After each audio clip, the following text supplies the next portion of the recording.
The victims were preparing to start work when the shooting began. It was shortly after 7:30. About 20 men had assembled in the yard when the two UFF gunmen walked into the site and opened fire. The terrorists were wearing masks. They also wore yellow jackets, similar to the clothing worn by many council workers. They fired between 40 and 60 shots. One of the dead men was killed in the first burst of gunfire. Others were wounded as they tried to find cover behind rubbish skips and lorries. Some of the men were having a cup of tea in a canteen before starting work.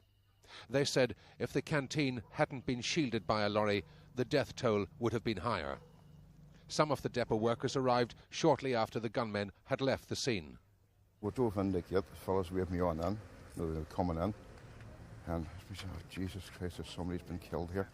There was one fellow was laying in the middle of the yard, in a pool of blood on his side, and I got parked the car and got out, run over, and behind the lorry, as you go until, beside the lorry as you go until the canteen, there was two men laying there, one was dead, and the other fellow was shot in the back.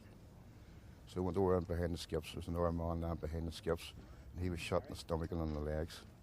And there's a couple of our fellas, one had a flesh wound in his arm, you know, so he had, there was total carnage, you never seen anything like it.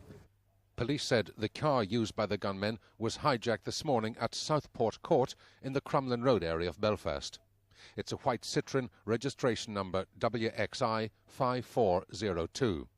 After the shooting at Kennedy Way, the gunmen drove to the Lisburn Road area where they abandoned the car.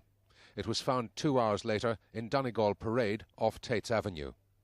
The West Belfast MP Dr Joe Hendron went to the scene of the attack.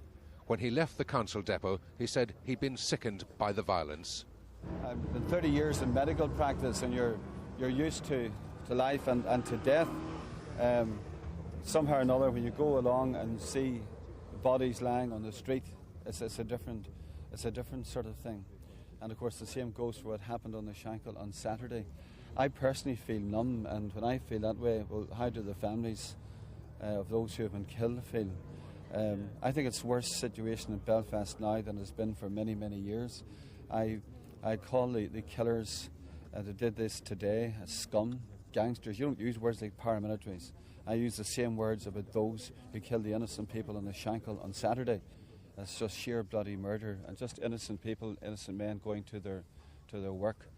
One of the supervisors at the depot said most of the workers there were Catholics. He said the attack was an attempt to kill as many people as possible.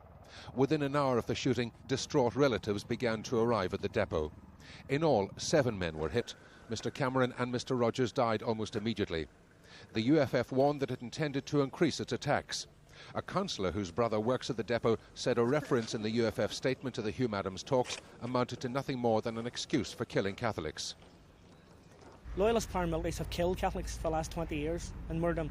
The Shankill butchers were going about before Hugh Adams began. But I believe sincerely that Gerry Adams now should deliver the goods, irrespective of what the Conservative government are saying to him. I believe from one nationalist to another nationalist, I believe he should be saying to the Provisional IRA, let's put down our arms, let's put them aside, and let's see how things develop.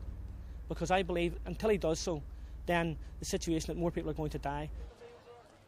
This afternoon, hundreds of people held a demonstration for peace at the scene of the shooting in Kennedy Way. The 5 injured men are still in hospital. 4 have gunshot wounds. The 5th is suffering from a shrapnel injury.